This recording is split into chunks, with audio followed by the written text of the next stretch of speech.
Yeah, hard one tonight. I think all you can really ask from your guys is that they, at the end of it that they left everything they had on the field, and you look at the end of a 12-hour day, and we got bases loaded, and I mean, got a chance in those last two innings. You got guys that, like Jake Beatty coming in there at the end, throwing some really significant pitches, 2 weather delays. Kind of the epitome of who we are. We just needed 2 more runs, but just super, super proud of my group. So many guys that have impacted this program that won't wear our jersey anymore, that, through whether it was their 6 years in our program or 1 year in our program, there's just so many guys that have made an impact on the fabric of our program that I'm gonna miss them. It's just it's a really special group. I've been connected since day one. Earlier in the week we asked the question about how did losing game 1 and how did that prepare us last year to go into this year, and part of it was that I thought that we were kind of a continuation the whole year, even though there were some different pieces in it. And I think that's what that's truly an example of, is the people that are here bought into how we do it and who we are, and just I'm really proud to be the baseball coach. Coach Banks-Tyler's had so many big hits for you. Came through the big one in the second inning. Yeah, he's a special player. He's one of those guys that was with us, has just been with us for this year, and will go down as one of the the Mountaineer greats that's ever put on our uniform. I don't have his final statistics in front of me, but single season career home run record, single season RBI record added to that today. Fantastic center fielder, and I truly hope that he gets an opportunity to play this game beyond this season. He has impacted our program in a lot of ways, and not only that, just he's a great teammate, loves his teammates, loves the game, loves to play, loves his family. Great young man. Coach Scott Kirk, WDAM. When Banks was coming to App State, how did that kind of come across? He's from close to our area. I'm just curious about that.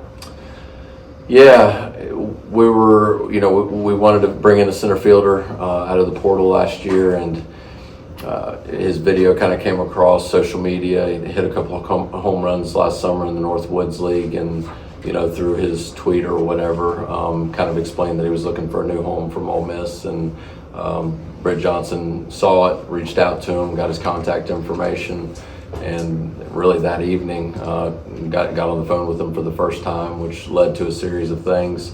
Thinking back to that time, it was really, really cool. So obviously the North Woods League plays pretty much all night games, so I'm sitting in Eastern Standard Time, so I'm probably talking to him probably 12 midnight, maybe 12:30 in the morning.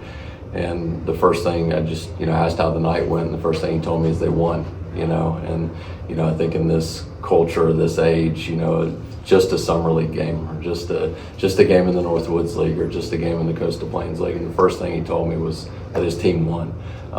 And I really kind of had to dig it out of him how he did. But it just went on a series of things from there. He hadn't played a whole lot at Ole Miss, so what he wanted to do was he didn't want to miss a game that whole summer, and you can kind of watch him here. He loves to play. They were in a playoff run, so our visit, oddly enough, was over Zoom, and met his family. His family was up there watching him play for the summer, so got to Zoom with him there. He had already previously visited App State as a soccer player out of high school, so he had seen our campus, so there wasn't anything he really needed to see. So it was really more just personal and the connection side of it. But it's just it was a virtual visit, and it was a good one. It impacted our program in a really great way. When you make a connection like that, just for a year-long transfer, it's kind of that feeling like after all the time, you kind of wish you had more. Or how does that work?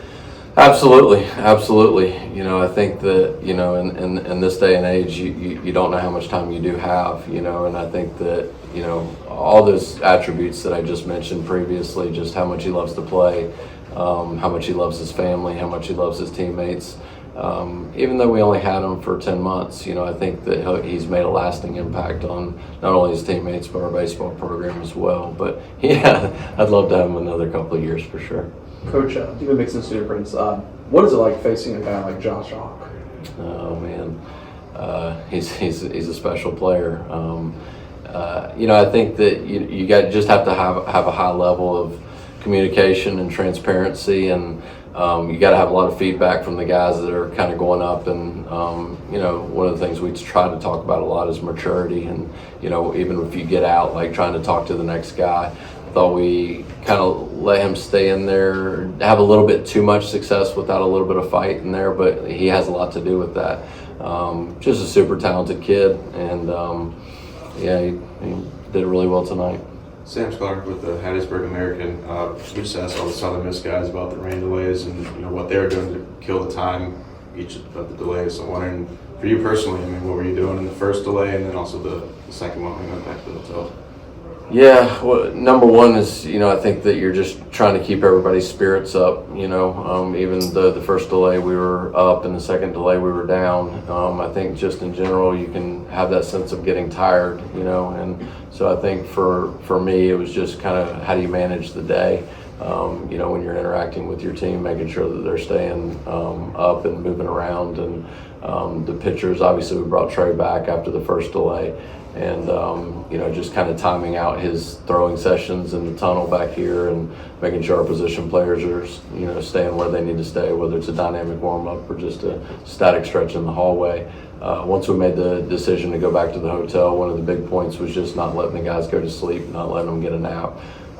Last year we played Southern Miss in this exact game and won the game to push the if necessary, and in between that game we went back to the hotel and probably rested a little bit too much, so we kind of wanted to learn from our mistakes in that.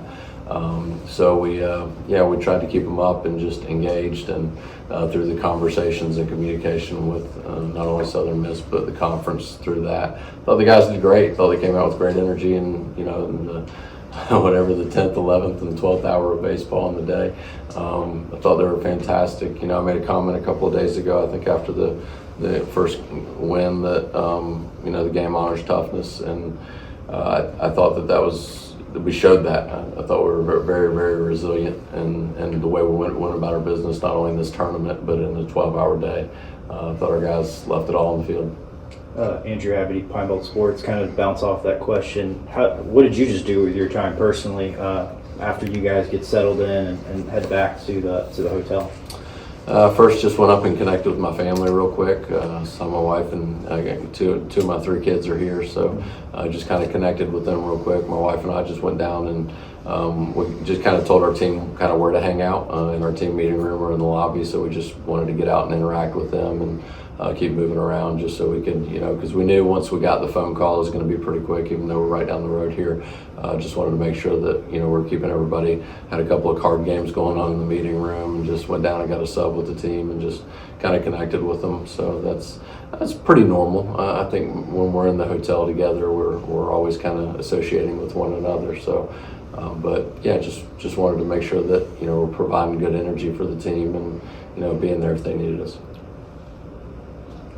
Coach, we appreciate it. Congratulations on your season. Good luck going forward. Yeah, if I could say one last thing, Sure. I thought the city of Montgomery did a fantastic job. I thought the Sun Belt Conference did a fantastic job in hosting this event, as they do every year. I can't thank you guys enough for being here. And we lost to a really good baseball team to get it today, and a classy baseball program. I think from the top down.